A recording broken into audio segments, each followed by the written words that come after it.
लिबिया जो हे शख्स है जिन वीडियो तुम पिया मुझे साम्हूं इहो भागन वारो शख्स है जैसे करे तमाम घनी एयरपोर्ट इंतजामिया थिरथिले में अची वही इन जो कड़ो वाक्य थो तफ़सीली वीडियो में गाल कंदासीं। सोशल मीडिया ते इन वक्त इन जो वाक्य तमाम घणो मशहूर आ दोस्तों। आमिर सालन खां वठी पैसा गड पियो करे हज जो हुन जो तमाम घणो ख्वाहिश हुयो त मां वञी मक्को मदीनो ॾिसां हज कयां, लेकिन बदकिस्मती से दोस्तों जॾहिं एयरपोर्ट ते पुगो त एयरपोर्ट वारनि हिन जो पासपोर्ट ॾिसी ये शख्स लिबिया जो है हिन जो पासपोर्ट ॾिसी हिन खे का मिस्टेक ॾियाराए हिन खे विहारे छॾियऊं। इन खां अलावा जहाज़ जा जेके माण्हू पूरा थिया जहाज़ जेको आहे सो पंहिंजे उॾाण जे तरफ़ वञे पियो ये पंहिंजा निमाणा अखियूं करे उन जारीअ खां ॾिसी उन जहाज़ जी तरफ़ खिले भी पियो रोए भी पियो। छाजे करे जो उन जो सालन जो एक तर्ज एक मना तड़प हुई उनके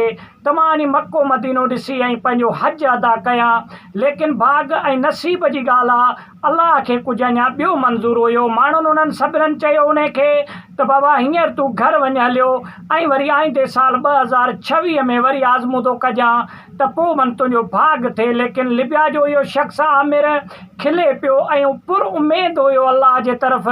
उन शख्स चयो त मां हितां न वेंदुसि, मां जेका उमेद तड़प खणी आयो आहियां इंशाअल्लाह मुंहिंजी उहा उमेद पूरी थींदी। दोस्तों जॾहिं जहाज़ कुझु अॻिते वियो त जहाज़ जी फ़नी ख़राबीअ जे करे पायलट लाहे करे जहाज़ के वरी वापस उन एयरपोर्ट ते वो जहाज़ लथो वरी उन जहाज़ के फ़नी ख़राबी उन चेक करे जो आहे सो मोकिलियो वियो। उन जहाज़ के चयो वियो उन पायलट के त बाबा हिकिड़ो पैसेंजर हिते रहियल है, जे अगर तव्हां आया बि आहियो दरवाज़ा तव्हां खोलियो इन पैसेंजर के खणी हलिया वञो।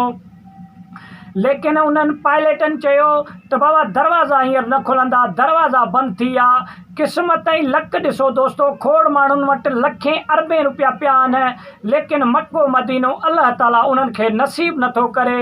हे शख्स ग़रीब जे साल पैसा गॾु कया तड़प लगन खणी हिते आयो।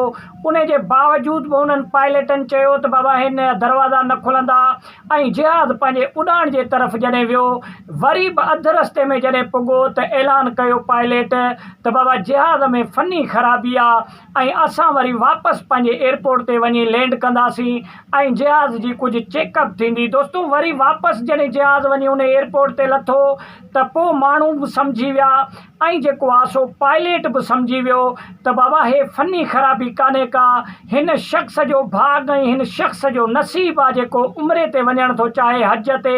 अल्लाह ताला असांखे अॻिते नथो छॾे, हिन शख्स खे कहिड़े बि तरीक़े सां खणणो आहे।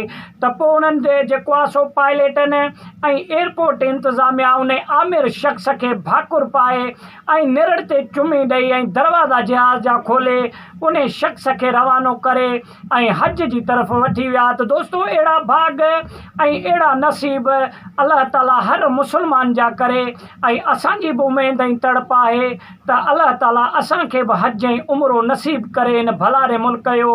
दोस्तों अहिड़े तरीक़े जो वाक़ियो हुयो इन आमिर शख्स जो जेको लिबिया जो हुयो तमाम बेहतरीन खुश नसीब इंसान हुयो जैसे करे अल्लाह ताला सॼो निज़ाम पंहिंजो तब्दील करे छॾियो उन्हनि खे मजबूर कयो त इन शख्स के हज ते कहिड़े भी सूरत वञणो आहे। त वॾी महिरबानी, वीडियो केॾांहुं सुठो लगे लाइक कयो, शेयर कयो, चैनल के सब्सक्राइब कयो, सुठो कमेंट ॾेई पंहिंजे राय जो इज़हार लाज़मी ॾींदा।